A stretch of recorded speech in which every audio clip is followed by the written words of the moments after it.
Everyone, welcome to Ekaksh classes. आज हमको continue करना है एक्सरसाइज 5.2। अब इस एक्सरसाइज को करने में हमारी क्या रिक्वायरमेंट है कि हमें nth टर्म का फॉर्मूला पता होना चाहिए। ठीक है, तो अभी हमने जो फर्स्ट एक्सरसाइज पढ़ी थी उसमें क्या देखा था, फर्स्ट टर्म क्या हो जाएगी जिसको हम डिनोट करते हैं ए से। ठीक है, सेकेंड टर्म क्या हो जाएगी, जो भी हमारी फर्स्ट टर्म थी उसमें डी हमने ऐड कर दिया तो ये सेकेंड टर्म हो गई ए प्लस डी। ठीक है, थर्ड टर्म क्या हो जाएगी, जो भी हमारे पास सेकेंड टर्म थी उसमें डी और ऐड कर दो तो ये हो गया ए प्लस 2d। फोर्थ टर्म क्या हो जाएगी, जो भी प्रीवियस टर्म थी उसमें डी ऐड कर दो तो ये हो गया ए प्लस 3d। मतलब ए प्लस 2d में आपने डी और प्लस किया तो ये हो गया ए प्लस 3d। तो यहाँ पर अगर आप ध्यान दें तो फर्स्ट टर्म में सिर्फ ए है, सेकेंड टर्म में क्या है 1d है, थर्ड टर्म में 2d है, फोर्थ टर्म में 3d है। मतलब जो भी टर्म है उससे एक -1d आ रहा है, जो भी आपकी टर्म है उसमें। ठीक, तो फोर्थ टर्म में 3d आ रहा है, थर्ड टर्म में 2d आ रहा है, सेकेंड टर्म में 1d आ रहा है, तो nth टर्म में क्या आ जाएगा जस्ट -1। ठीक है, तो n-1, तो nth टर्म हमारी क्या हो जाएगी a plus n-1 into d. ये फोर्थ टर्म थी तो 4-1, यहाँ थर्ड टर्म थी तो 3-1, यहाँ सेकेंड टर्म थी तो यहाँ पर 2-1। अगर आप ऐसे देखें तो nth टर्म हो जाएगी a n is equals to a plus n-1 into d. ये हमारी nth टर्म हो गई। अब जो हमारा फर्स्ट क्वेश्चन दे रखा है इस एक्सरसाइज का वो दिया है, fill in the blanks in the following table given that a is the first term, d is the common difference and an is the nth term of the ap। ठीक है, अब ये चीज़ आपको दे रखी है क्वेश्चन में, तो देखिए फर्स्ट क्वेश्चन में आपको एक टेबल दे रखा है। टेबल क्या दे रखा है, ये रहा हमारा टेबल। इसमें कुछ टर्म्स मिसिंग है, जैसे फर्स्ट टर्म में फर्स्ट पार्ट में आपको दे रखा है 7, मतलब ए दे रखा है 7, डी दे रखा है 3 और एन दे रखा है 8। तो फाइंड आउट क्या करना है ए एन, मतलब कि जो भी हमारा फॉर्मूला था, फॉर्मूले में एक टर्म कोई भी मिसिंग रख दी है और आपको क्या करना है उस टर्म को फाइंड करना है। तो देखिए फॉर्मूला हमारा क्या था, a n is equals to a plus n-1 into d, ये फॉर्मूला था हमारा। ठीक, तो अब देखिए क्या दे रखा है, ए दे रखा है तो ए की जगह पे आपने रख दिया 7, फिर डी दे रखा है 3 तो डी की जगह पे रख दिया 3, एन कितना दे रखा है 8 तो यहाँ रख दिया 8-1। एक टर्म मिसिंग है जो हमको फाइंड करनी है। ठीक है, तो a n is equals to 7 plus 8-1 into 3। इसको सिंप्लीफाई करो तो 7 प्लस 8-1 कितना होगा 7 इंटू 3, ये हो गया ए एन। ठीक है, अब इसको और सिंप्लीफाई करो, 7 प्लस 7 3 ज़ा 21 तो ये हो गया ए एन। ए एन की वैल्यू कितनी आ जाएगी 28, 21 प्लस 7 कितना हो गया 28।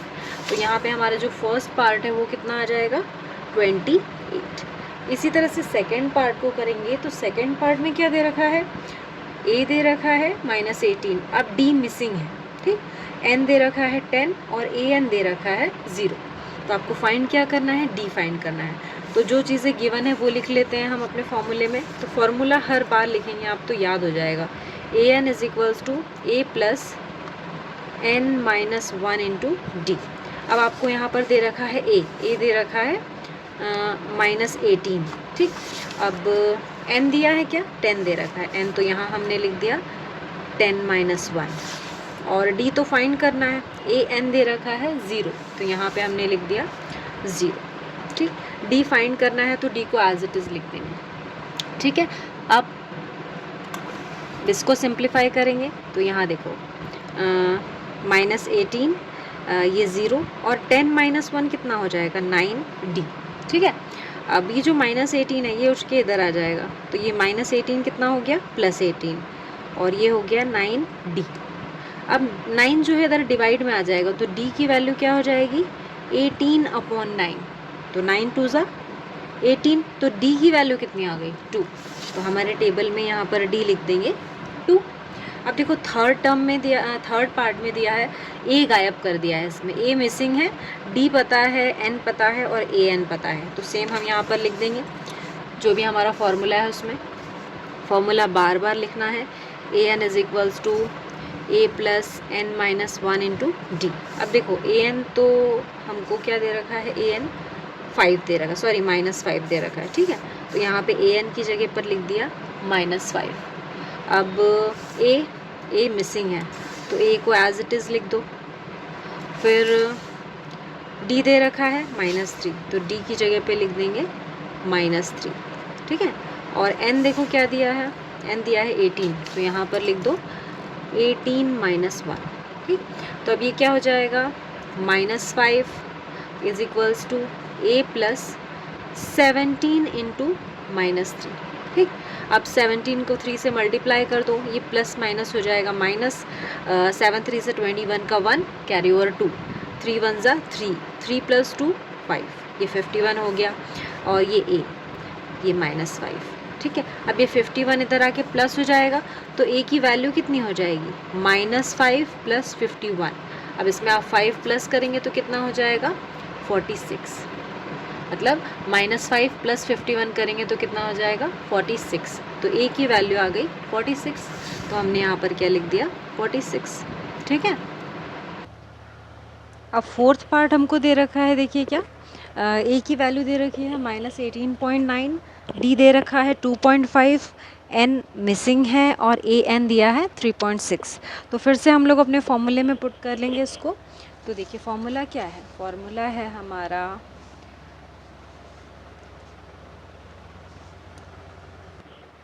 अब हमको देखना है फोर्थ पार्ट। फोर्थ पार्ट में ए दे रखा है -18.9, तो वही हम करेंगे, हमारा फॉर्मूला लिखेंगे a n is equals to a plus n -1 into d, ठीक।